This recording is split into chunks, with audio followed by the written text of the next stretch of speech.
Hey guys, what's up? This is ScherBR talking. Welcome back to my channel. So today's video is about romancing SaGa universe, and we will be talking about the Battle League. This is a rerun of the first event, and Battle League is actually a very interesting event where you face 5 enemies that use the same formations as we use, and that also explains a little how they work and how you can use them in your favor. The enemies that we face are actually the same characters that we use in this game. Like you see on here, we have Rouge, we have Sif, we have Genie, we have Undine. In these characters, we also bring the same skills that we use with them against us. So this kind of explains a little how formations work and how they use this in their favor. So guys, we have 3 different events. We have the Battle League Intense, the Battle League Extreme, and the Battle League Frenzy. Each one of them will have different enemies and different formations, and some can be easier than others. I just found that Extreme is the easiest one of them now because we have enemies that are weak to pierce, so you can kinda just choose 2 pierce damage dealers and be safe for the whole run, instead of just having to share your damage types between the stage Frenzy or Intense. And also you can train every type of character, even on an Extreme, if you bring this 2 pierce damage to save the squad on the last moments.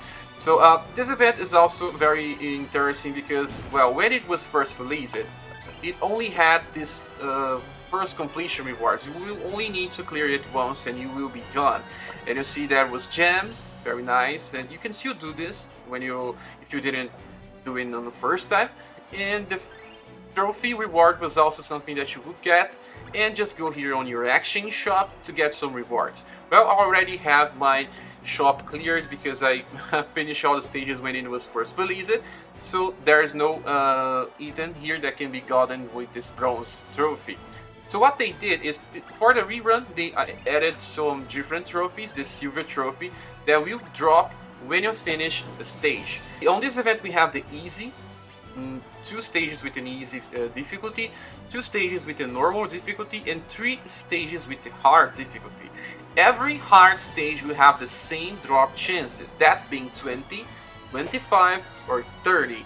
And then you can just choose the first battle on hard because it will be way easier than the third one. Not only that, but the same status caps will be used for status gain here. You see that I have a character that has a very high HP, but it's a little close to 710, like Genie. Genie has 708, and she still has Sparks, so, well, so all the stages named hard will have the same cap as Lurking Shadows. That is 4.1.5 on very hard. That beautiful stage where everyone farms their status. So there's no reason for you to farm the 3rd stage unless you really want to deal more damage. But we can use the first battle on hard to farm the items and also farm status if you still have them, and increase the level of your skills. And we'll be talking about this because that is exactly the best way to farm this event. Well, with efficiency and also with a very fast manner. So you see, I prefer to do Intense because the enemies here are all weak to pierce, so that makes them easier to defeat. You see, I'm using a squad that brings AoE damage as well. I have this Julian that is learning an inherited skill from his new White Day style. You see, that's Mirage Blade, and then I have Robin Fake that uses Word Ballad. And this Word Ballad is awakened at once, so 10 DP. And we have Blue that uses Wildfire or Solar Wind. That's also a high cost BP spell that can be trained here. My Blue still doesn't have Solar Wind maxed. He does have Wildfire maxed, but Solar Wind still no. This one he also inherits. And you see, Rouge can train his Energy Storm here if it's not maxed. Mine is still not maxed. And Mikhail can also do the same with his Word Ballad, but that depends if you awaken it as well. So it's exactly a good place for you to farm high cost skills, because when we play any other type of farming stage, we do not use many times the spells that or skills that have a high cost. We may open with them, but then you will just keep using the lower cost one. So Events that has only one wave, like this one and the Seeker's Path, will help you increase the skill level of characters that have high cost skills and spells. So this is why I'm using this formation. You guys can see that I'm also using Happy the Stream, because Happy the Stream will make my characters attack first. Sometimes they will attack after the enemy, because these enemies have very high agility.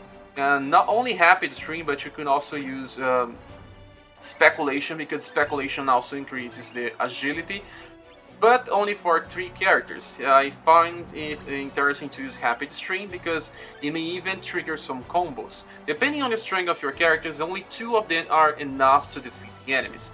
Let's just do a run here so we can discuss a little further. You can see that actually Mikhail and Robbie are a little overkill for the stage. You will see if we are running the very hard number 1. Well, let's just do it.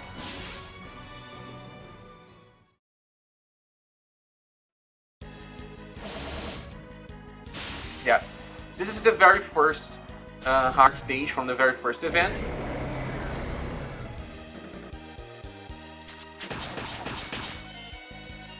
You see?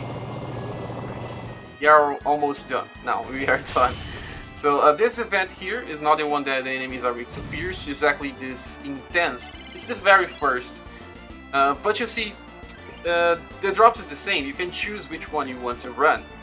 I think the second one is the easiest one. This is the intense, the first. The second is the extreme.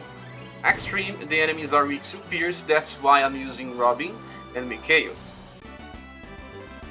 Okay, so let's see. This time we'll be facing 5 enemies again, but 4 are weak to pierce.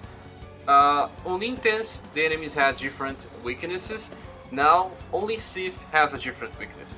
Sif is resistant against slash, but weak against blunt.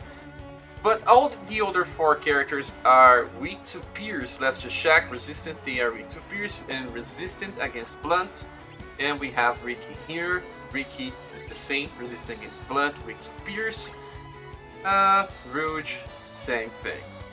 Rouge is resistant to blunt, weak to pierce. And Undine, the last one, just the same.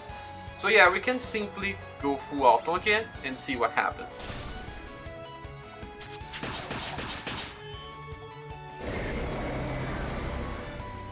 Probably only Sif will be yeah.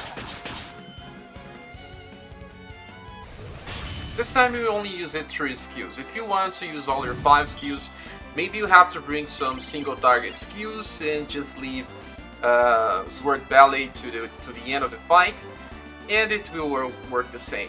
And this is also the last dangerous stage in my opinion. Like in Extreme, the enemies don't do so much damage.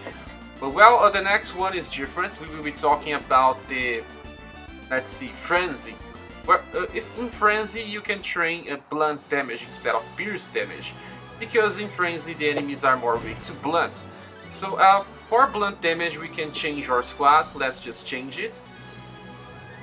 Okay, so for Frenzy I'm using a different setup because I want to take advantage of them being weak to blunt. So I use a opener that has an AoE damage. There is one is Terry. He can also use Punishing Palm. But that can be a lot of other characters. It can be Azami if she learned it from her Christmas style. It can be Cat because Cat already has Punishing Palm. It can also be Christmas Genie because Christmas Genie also has access to Seismic Strike. It can also be Christmas Sophia that also has access to Seismic Strike. They all can inflict AoE blunt damage. So I'm only using Terry here because Terry is free. Everyone should have Terry by now. And he's an opener. He will deal lots of damage, and all the other characters are here just to increase their skill status. So, well, you see I'm using Speculation this time, and Terry is on the front, because he gets STR and Agility. And martial artists get more damage by increasing these 2 status. And the other ones are not getting that much of a bonus, but they are also doing damage. I'm using this opportunity to train my Noel, because I want him to level up his Beer Crush. You see, he learned it from his style. Beer Crush was awakened 2 times, so he can train this to get to level 99 to deal more damage. So yeah, this is my formation. Let's try to see what happens. Okay, gotta start.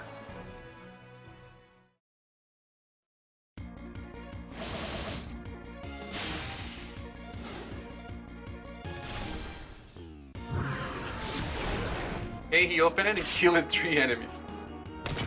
Then I'm training Johan. Here, Crush. Maybe I have to reduce a little of the power from my Terry. He's killing too many enemies. But you see, very fast, very easy. This one is the second best strategy. I have Intensity, my favorite, because I don't kill them so fast. And then I have Frenzy, where I can open with that Punishing Palm and use some remaining characters to train a little as well. So this is it, guys. I hope this helps. Thank you for watching this video till the end. If you want to support the channel, you can do so by either using the PayPal, Patreon, or Coffee buttons on the description of the video, and we see each other on the next video. Bye!